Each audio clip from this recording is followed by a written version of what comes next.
Hi student, I hope you will safe with your family for COVID-19. I, Sanjay Srivastava from Sanjay Lal Physics Classes. बहुत से student ये कह रहे थे कि सर अगर कोई इलेक्ट्रिक डाइपोल है उसको किसी यूनिफॉर्म इलेक्ट्रिक फील्ड में रखें तो डाइपोल पर क्या इफेक्ट पड़ेगा। इसके लिए एक कॉन्सेप्ट है, उस कॉन्सेप्ट को हम आपके सामने रख रहे हैं। इस कॉन्सेप्ट को रखने से पहले एक चीज और जानिए कि यूनिफॉर्म इलेक्ट्रिक फील्ड क्या होता है। एक समान वैद्युत क्षेत्र क्या होता है। ये 12th स्टैंडर्ड के क्लास के टॉपिक है uniform electric field. Uniform electric field उसको कहते हैं जहां पर जिस स्पेस में या जिस स्थान पर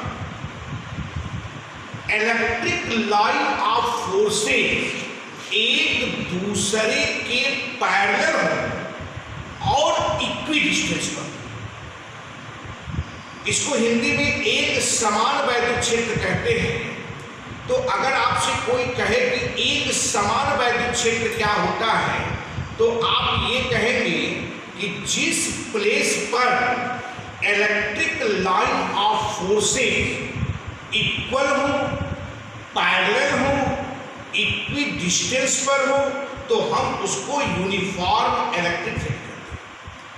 तो अगर कोई भी डाइपोल यूनिफॉर्म इलेक्ट्रिक फील्ड में रखा तो उस पर कितना फोर्स अप्लाई होगा, और अगर फोर्स अप्लाई हो रहा है उसके एंड पर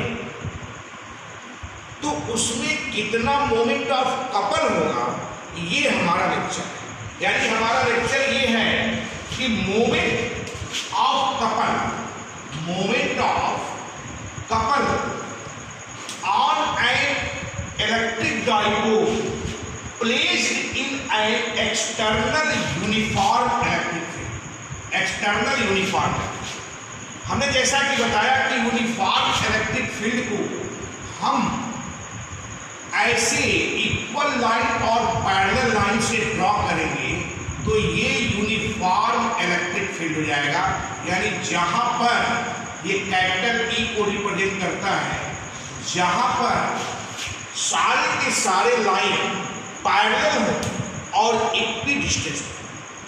अगर हम इसमें एक डाइपोल रख दें, सपोज करिए कि ये डाइपोल है तो ये माइनस क्यू चार्ज होगा और ये प्लस क्यू चार्ज होगा, और अगर ये डाइपोल है तो इनके बीच की डिस्टेंस कितनी होती है 2। तो अगर ये डाइपोल हम capital E uniform electric field में रखे हुए हैं तो इस पर जो फोर्स अप्लाई होगा वो Q इंटू E। हमने आपको बताया है कि capital E is equal to F upon Q होता है, तो F is equal to Q into E हो जाएगा। और उसी तरह इस माइनस क्यू चार्ज पर भी QE फोर्स अप्लाई होगा, लेकिन दोनों का डायरेक्शन अपोजिट है और दोनों मैग्नीट्यूड में से। ओके, हम मान लेते हैं कि ये डाइपोल जो है ये इलेक्ट्रिक फील्ड के थीटा एंगल पर प्लेस है। हम लोग ये जानते हैं कि जब इस पर इक्वल और अपोजिट फोर्स अप्लाई होगा तो ये एक कपल फॉर्म करेगा और ये कपल पूरे इलेक्ट्रिक डाइपोल को रोटेट करेगा। और कैसे रोटेट करेगा? क्लॉकवाइज रोटेट करेगा। कैसे रोटेट करेगा? क्लॉकवाइज रोटेट, क्योंकि इसकी डायरेक्शन इधर है, ये इसको इधर करेगा और ये नीचे वाला, तो ये जो है आपका क्लॉकवाइज इसमें रोटेशन। दूसरी बात कि हम मोमेंट ऑफ टॉर्क निकालने जा रहे हैं। मोमेंट ऑफ टॉर्क क्या होता है, जिसको हम बलाघूर्ण कहते हैं। मोमेंट ऑफ टॉर्क क्या होता है कि इसका एक फॉर्मूला होता है, इसको हम रिप्रेजेंट करते हैं टाउ से, और टाउ इज इक्वल टू होता है force into perpendicular distance, perpendicular distance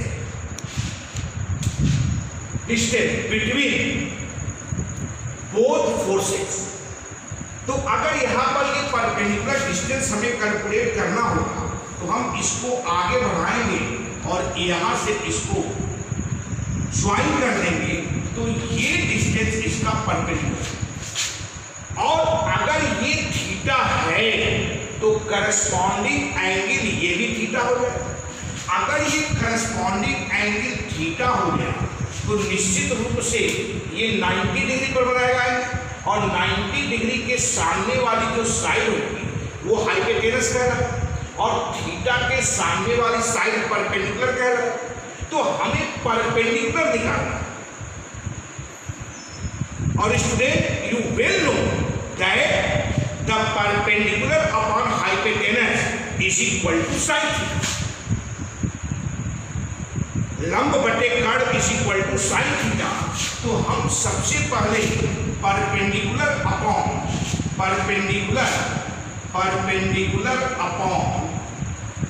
hypotenuse is equal to sine theta हो, तो परपेंडिकुलर इज इक्वल टू हो जाएगा हाइपोटेनस साइन थीटा, और हाइपोटेनस कितना है 2l, तो ये 2l साइन थीटा। यानी फिर से देखिए, perpendicular upon hypotenuse is equal to sine theta, तो perpendicular is equal to hypotenuse sine theta. तो हाइपोटेनस ये 90 डिग्री के सामने वाली साइड हाइपोटेनस होगी, तो अगर 90 डिग्री के सामने वाली साइड हाइपोटेनस होगी तो ये 2l साइन थीटा। अब यहां पर ये समझना होगा कि परपेंडिकुलर डिस्टेंस आ गया और फोर्स की वैल्यू यहां लिख सकते हैं कि but F is equal to Q into E, and perpendicular distance is equal to 2l sine theta, then tau is equal to QE into 2l sine theta.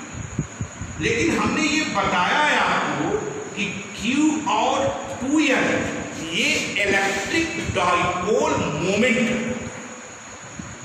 Q into 2l electric dipole moment कहलाता है। तो हम ये जानते हैं कि but Q into 2l is equal to electric dipole moment,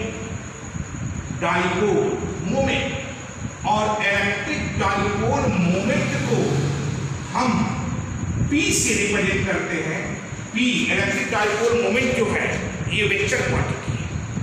तो अगर Q इंटू 2l को हम P रख दें तो tau is equal to PE sine theta. Tau is equal to क्या हो जाएगा, tau is equal to PE sine theta.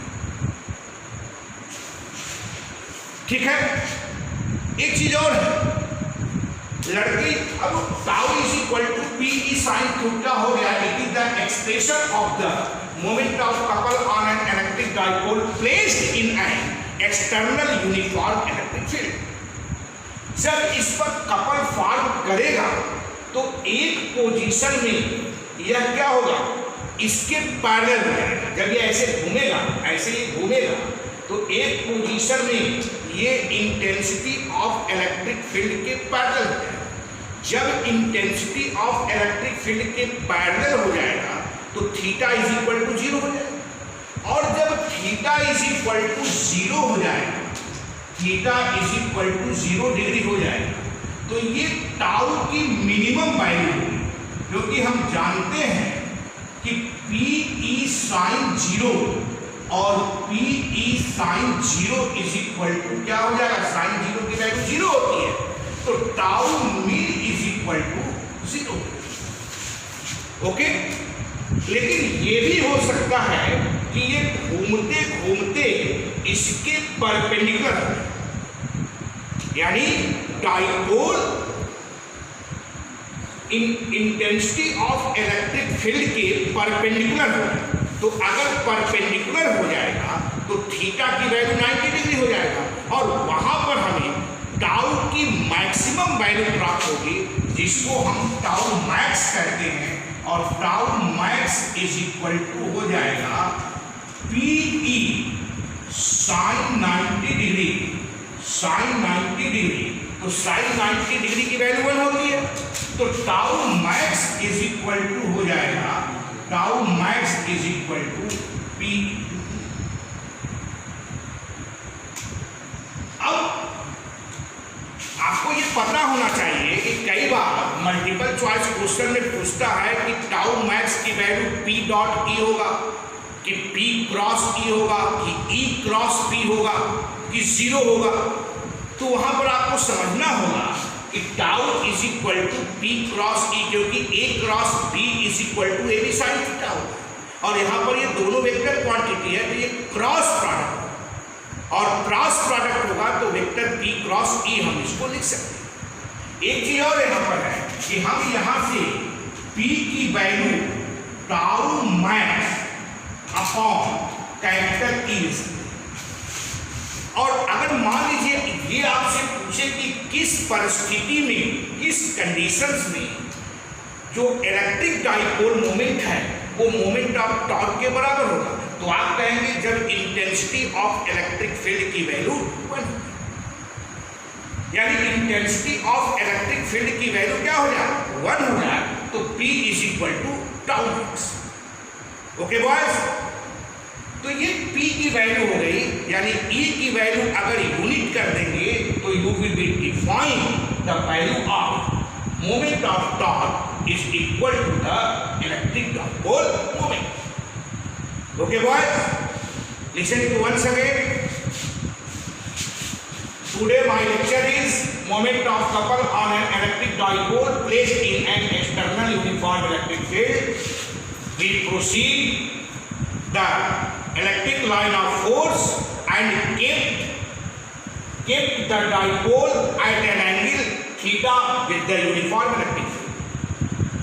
You know that tau moment of torque is equal to force into perpendicular distance, but here the value of perpendicular distance 2L sin theta, and the value of force F is equal to QE. Then tau is equal to Q into E into 2L sin theta. But you well know that the Q into 2L is equal to electric dipole moment. Therefore, tau is equal to PE sin theta. If theta is equal to 0, then you will be obtain the value of tau min is equal to 0, and if theta is equal to 90 degree, then you will be obtain the value of tau max P. Okay, इसके बाद next